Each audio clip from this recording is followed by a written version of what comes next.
So I've seen many of you guys write a lot of shit under my CS2 video and how my video aged like milk, but little did you know, my beautiful 12-year-old keyboard warriors, I actually predicted everything correctly. Of course, in first 2 or 3 days while the game was out, people had the pink glasses on thinking that the game is so perfect and there is literally nothing wrong with it. But time was passing by and people started discovering bugs, and those bugs are worse than we have ever imagined.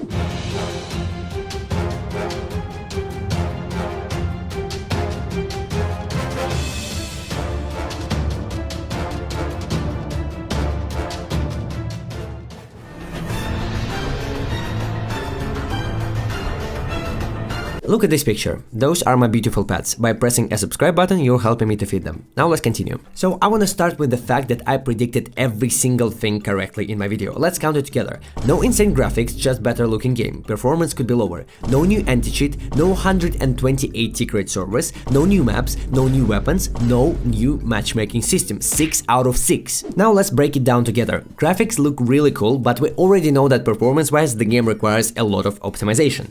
No new anti-cheat and a shit ton of hackers already playing Counter-Strike 2. No 128 Tickrate servers, only the new sub-tick system that says that it's beyond Tickrate, but it's still same 64-tick garbage servers but with better shot registration. Here are some screenshots from pros and content creators who already proved that the servers are still 64-tick. Also, another proof is that there is no netgraph. Netgraph always shows you the current tick rate of the server, but in Counter-Strike 2 there is no such thing because Valve knows that it will be showing 64 tick and they want to hide it from the community. It's more of a marketing trick, saying that they created something beyond tick rate to bring more players into the game, and that idea actually belongs to Loba. I actually fully agree with a lot of things that he says, but later about that. Today's video partner is SkinClub.com. SkinClub is one of the most popular case opening platforms with more than 100 cases, and it has a probably fair system with guaranteed fair chances for everyone. On SkinClub you can find game modes like regular cases, case battles and upgrades.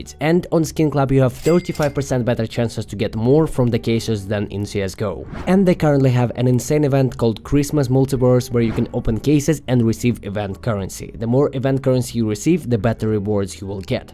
Also, SkinClub has a feature called Daily Cases, where each 24 hours you can open a free case. The value of the skins in a daily case depends on your profile level. For example, the cheapest skin in level 120 costs $110. By using my referral link in the description of this video, you get a 7% deposit bonus, so click the link below and enjoy your SkinClub experience. And thanks a lot for watching the ad. No new maps, just a redesign of old ones that we haven't seen yet, but so far Dust 2 looks new, but I personally don't like the super vibrant color correction on it. And of course, no new matchmaking system. 6 out of 6. But to every single word that I said we could add a word yet, because Counter-Strike 2 is still in early access beta. But we still need to talk about it. That's what beta is made for. What would you prefer? A delusional community overhyping Counter-Strike 2 and saying that it's a perfect game, so Valve would release a laggy piece of garbage that would take at least 2 years to fix, or people like me, Loba and many others speaking the truth and pointing out what's wrong so Valve could release a proper game? You decide.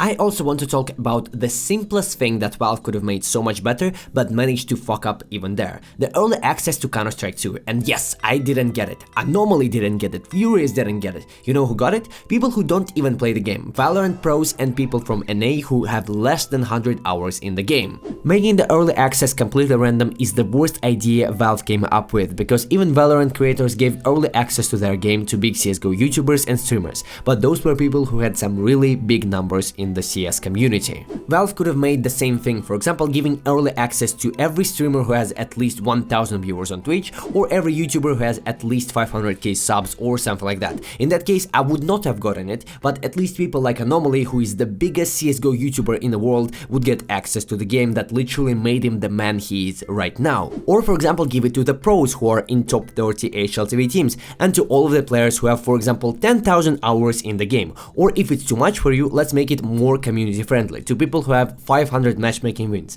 or to people who have fucking global elite. I don't know. That's Valve for you, doing the stupidest decisions and never listening to the community. Remember how I said that the game is gonna be laggy as hell, and how I said that Valve treats the game the same as they treated the Revolver? Let's take a look at the most absurd thing that happened to Counter-Strike 2 so far, the wallhack command command in the console. After 2 or 3 days, people found a bug that allows you to literally see every single player model and gun through a wall in matchmaking by writing a simple console command. After that, every single game became unplayable. People like Onapixel, Jeff, and many other blessed ones who received the invitation to early access started posting that on Twitter, and Valve should have noticed that and fixed that immediately, but no, it took more than 1 day to fix a simple console command, and the game was literally unplayable for more than a day before the fix. Now everyone is getting tired of playing the same map. They are tired of playing the same shit over and over, and people are starting to use their brain and pay attention to bad things rather than the good ones, and that's perfect. That's what we need. Stupid NPCs will write shit that I'm scared of changes, I'm toxic, or how I don't understand anything,